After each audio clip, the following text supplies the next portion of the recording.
On this edition of the Table of Content, Mike and I talk about The Coming of the King, a short story by Laura E. Richards, which begs the question, are we ready for the coming of the king in our own lives? Stay tuned. We'll talk about that coming up next, right here on the Table of Content.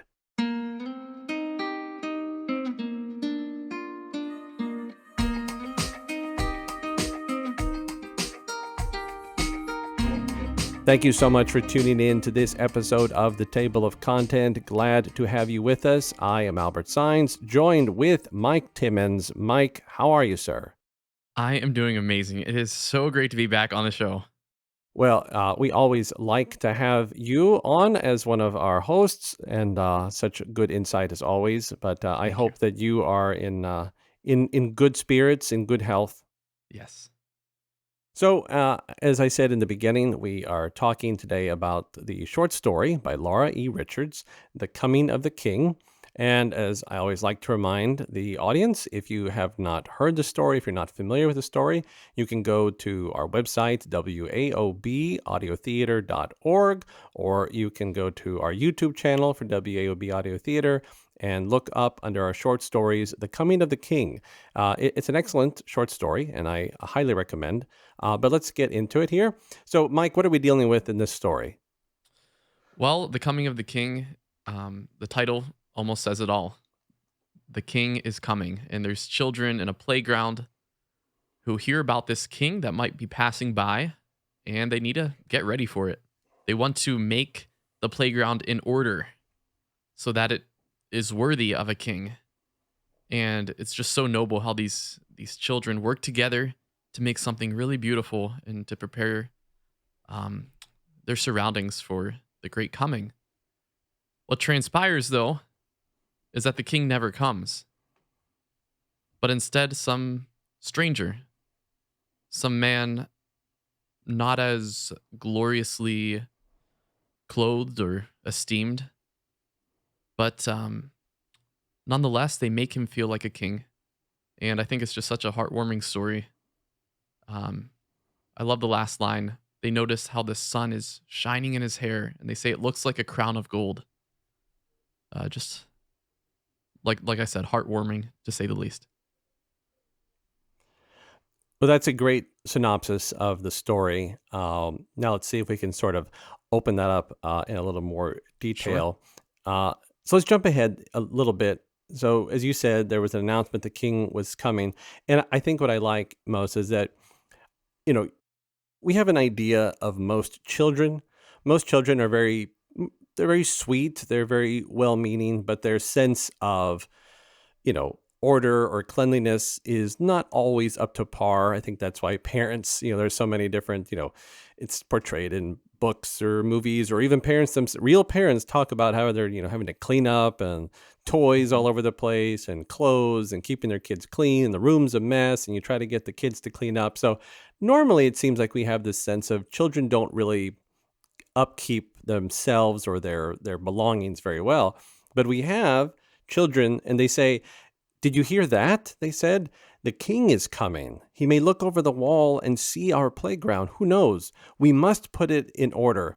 I think that's the first great point is these children, and it doesn't exactly tell us how old they are. It's just children. So we assume that maybe it's a range of what, 7 to 12, 6-year-olds, 10-year-olds. I'm not sure. Right. But you have these young children who are like, we have to put this in order. And they all agree, and they go and they get the right tools to help clean up. One gets a hoe, one gets a rake, the third one gets a wheelbarrow. I mean, they are all in.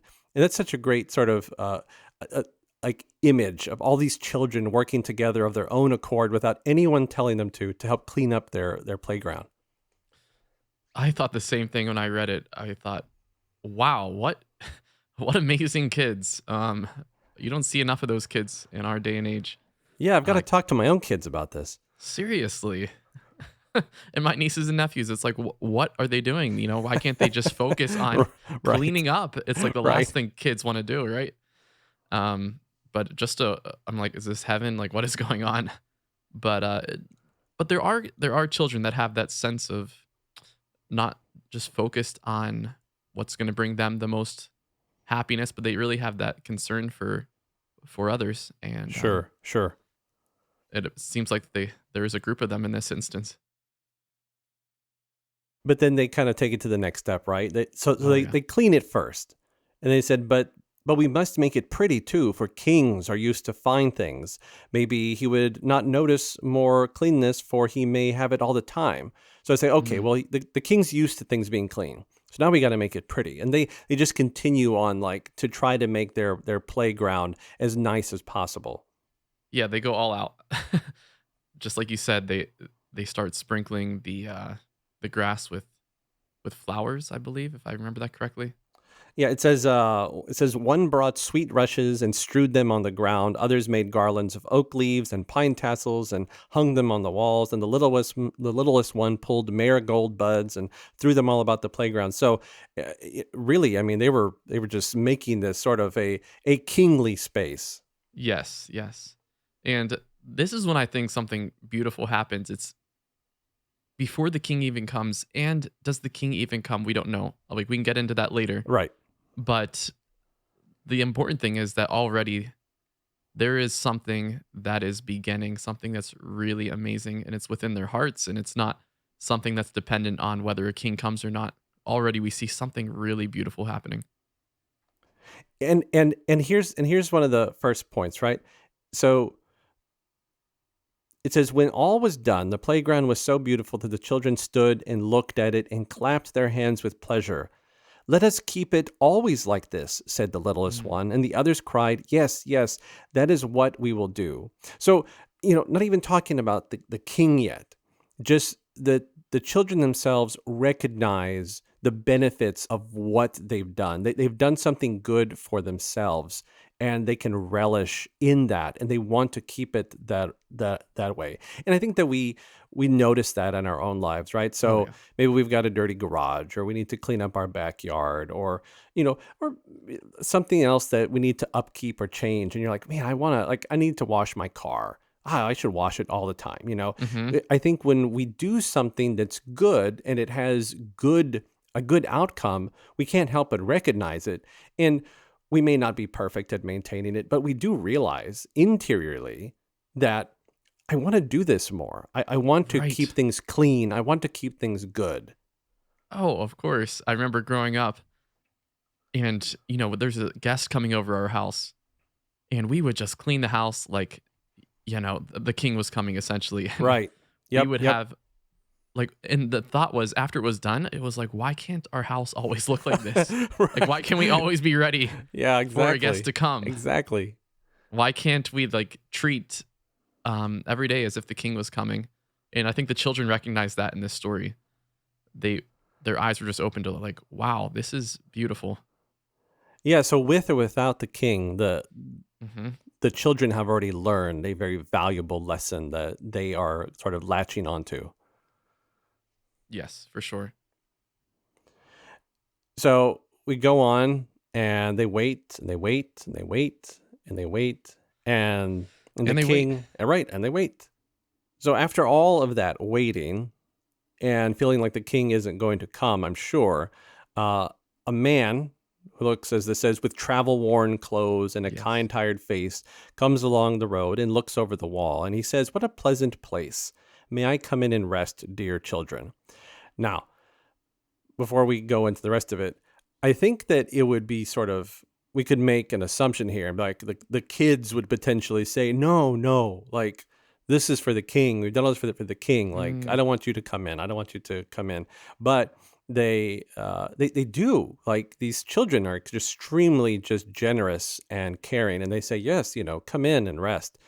Uh, and they basically, everything they had prepared for the king, they give to this man. So their hearts are just sort of outpouring, like they've done something for themselves, and now they're doing something for this tired, travel worn man. yes, I again, I can't get enough of these kids. I'm just so inspired by them. I don't know if they really exist or not, but They're out but there it somewhere. They're out there somewhere. but it begs to, I had to ask, how do I see strangers? Like one kid said, "He looks so tired." Another kid said, "He looks so kind." And there's multiple ways to see somebody and just ask myself, would I Would I dismiss this person saying, "No, this is for the king, move on"? Would I leave him out, or would I recognize his good qualities and see, yeah, there's a king within all of us? This man was kind, and um, what a beautiful compliment to have that these kids recognized this right away. He had a kind face.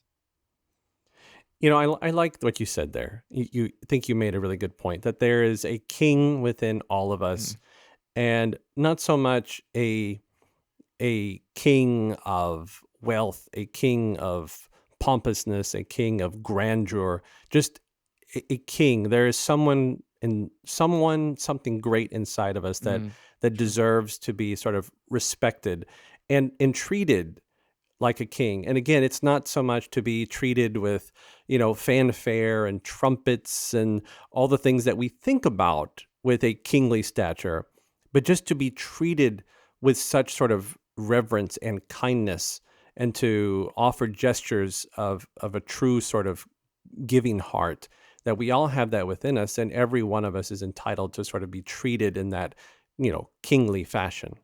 Yes, yes. Would you would it be okay if I read a little story of Mother Teresa that really reminded me of this, what we Yeah. see in the Yeah. story? Okay. So this is what I found in her book. She says, "One day I picked up a man from the gutter. His body was covered with worms. I brought him to our house, and what did this man say? He did not curse. He did not blame anyone. He just said, 'I've lived like an animal in the street, but now I'm going to die like an angel, loved and cared for.'" I just thought that was really beautiful that right before he died, he recognized that he was being treated like a king. Like we said, we all have that within us. And yeah, it reminds me of, Christ's words, "As often as you did it for one of the least brothers, you did it for me." And I think that's demonstrated in this story as well that, was this the king? Like if we were to relate this to Christianity, was this Christ the king? In a sense, it was. This was a tired man who needed a place to sit, a place to rest, a cup of cold water. And the children, like I said, they are amazing. They're really, really, we can learn so much from them. So the story ends, the man, after he had rested enough, he rose, but before he went, it says in the story, he laid his hand on their heads for a moment, and the touch went warm to their hearts. Mhm. And they watched as the man slowly went along, and then, as you noted earlier, they commented, "He looked so tired, but he was so kind." And then, "See," said the little one, and this is that line that you said really struck you, "how the sun shines on his hair; it looks like a crown of gold." Yes. And so was it the king? Maybe not the king they were expecting, but it was a king. And Mhm. for all we know, as far as from the author's standpoint, from Laurie Richard's standpoint, maybe it's supposed to represent Christ, just coming as a simple, humble, tired person who needed to rest. And these children gave everything that they had. And it was rewarded by this kind man, with a Mhm. gentle touch that warmed their hearts. And I think that's many of our experiences of Christ, when we come to experience Christ in a true way, and not necessarily through a direct contact, with Jesus, through the Eucharist or adoration, but we have that feeling in our hearts. So when we help someone else that's in need, maybe we've helped someone who was hungry, or we've helped someone who was poor, or we just helped someone who said, "Hey, can you help me with this?" Right? Everyone represents Christ to us if we look with the right lens. So I think we all have that ability to have our hearts sort of warmed and touched, and we see the sort of the kind person that really exists. We see that king in that person, so that when we're leaving or we're departing, we've helped the person. We can say, "Wow, you know, there's something about this moment. There's something about that person." And in reality, it's Christ. It doesn't matter who it is, because it's Mhm. it's Christ that we're ultimately helping through the person. Yes. And if you were to read this story again and substitute this tired man for, say, the king. Let's change the story up and say the king actually came. It's really interesting. I think the children would have acted the same exact way looking at it. There would have been no difference. They would have been just as joyful, just as kind, just as generous, just as much warmth in their hearts. That was just their disposition. And it's just so beautiful that they recognized, the king in the one in need. And yeah, like you said, you couldn't have said it better. There are so many people in need in our world, and just recognizing, when they come across our path, like, what would I do? What would I do if this was Jesus?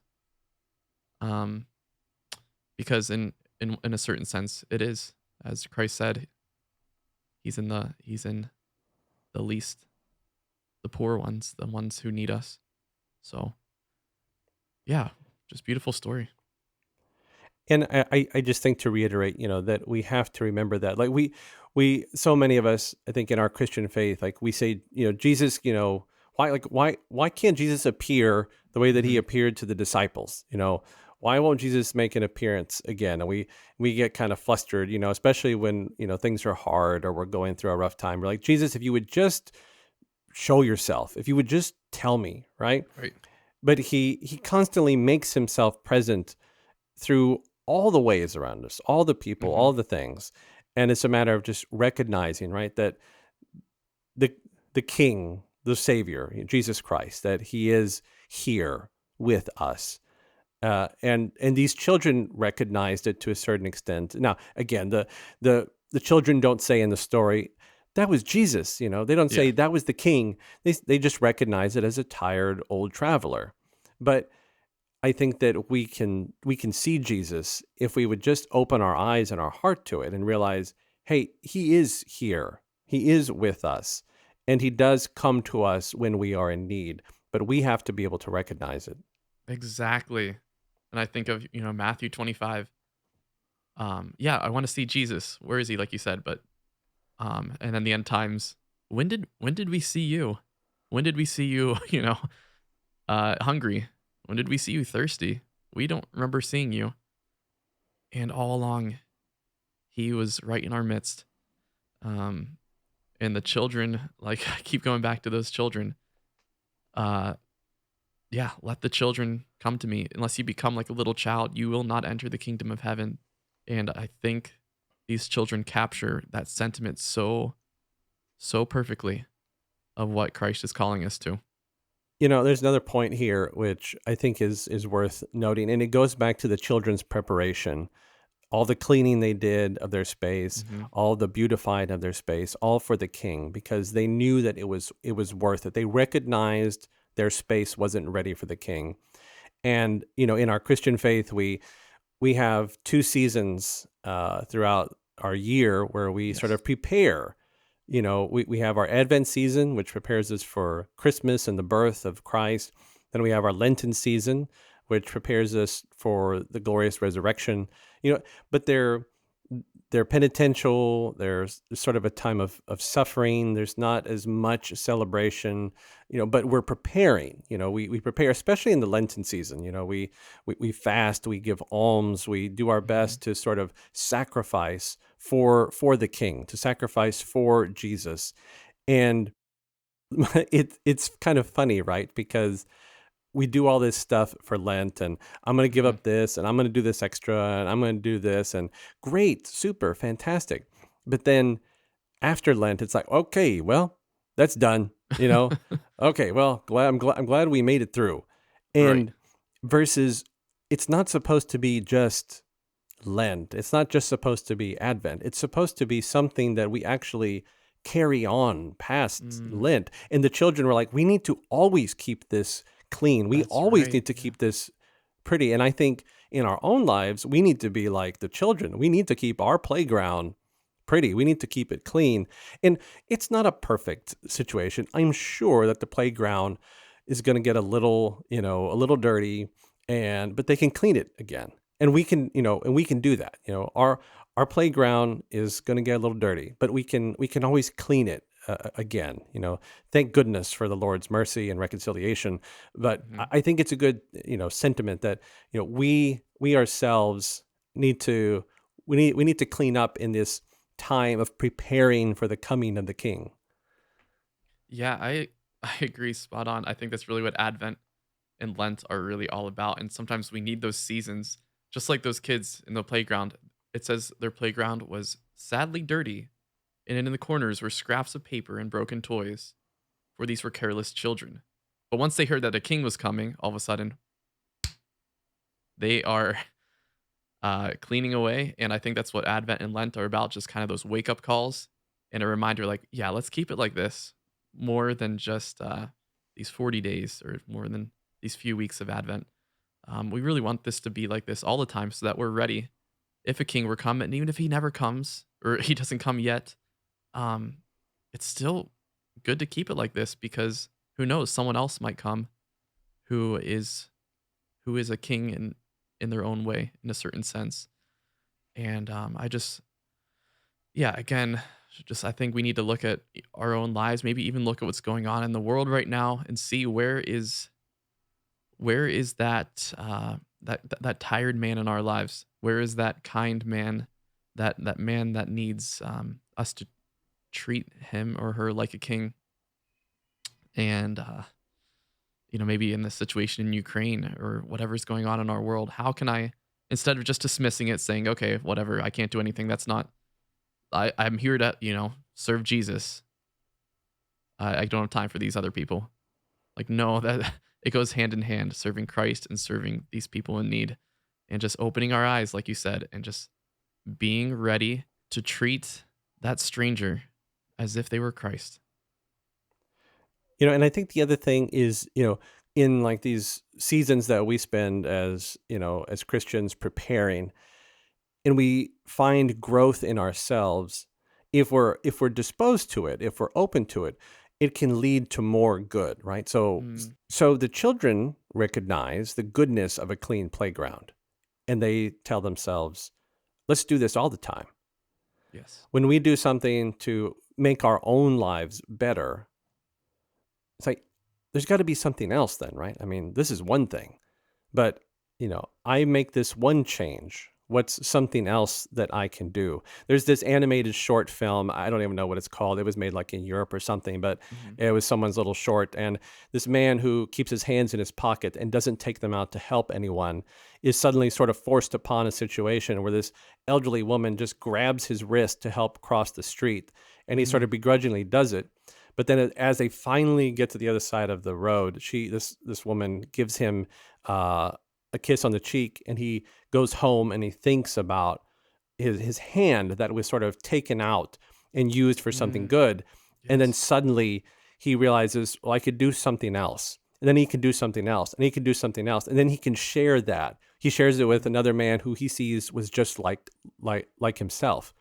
So I think if we follow in the steps of the children and we prepare for the coming of the King, we'll see that our own lives can potentially be impacted in other ways. Not just, okay, well, I've cleaned my playground and I'm done. I yes. bet you would notice that there's other things to clean up, there's other things to keep in order, there's other tasks to do that would help improve our lives. Such a great observation. As you were telling that story about the man who had his hands in his pockets, just chills down my spine. What a beautiful story. And I think it goes back to this story exactly so much to the story that we're reading, the coming of the king, and how, yeah, one act of kindness, one act of goodness, they just had to tidy up a bit. And all of a sudden they're like, let's do more. Let's make this glorious. Let's make the playground look like gold. And then that's not enough. They invite the tired man in to sit down, and that's not enough. They're constantly thinking, what else can we do? Let's give him cold water. They're just so overflowing with goodness.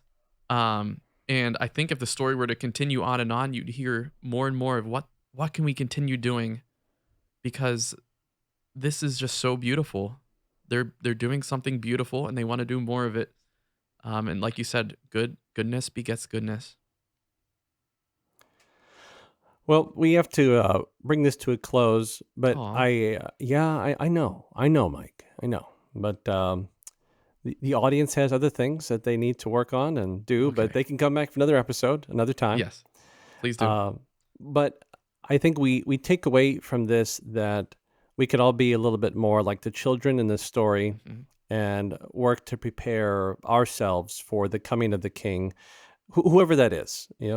Jesus Christ Himself, Jesus Christ present in those around us, the strangers, the people that we do know. I think it's that anyone around us can be the King, and that Mhm. we can always be ready for treating them like a king. So I want to thank you for taking some time to open up this story. Always good to talk with you, Mike. My pleasure, Albert. It was a great one. Ladies and gentlemen, again, Mike and I talked about The Coming of the King by Laura E. Richards. You can listen to that at our website under our Door to Door Storytellers, or go to our YouTube channel for WAOB Audio Theater. And as always, I am so thankful to have you tuning in, and I hope that you will tune in for the next episode. Until then, be good, stay safe, peace.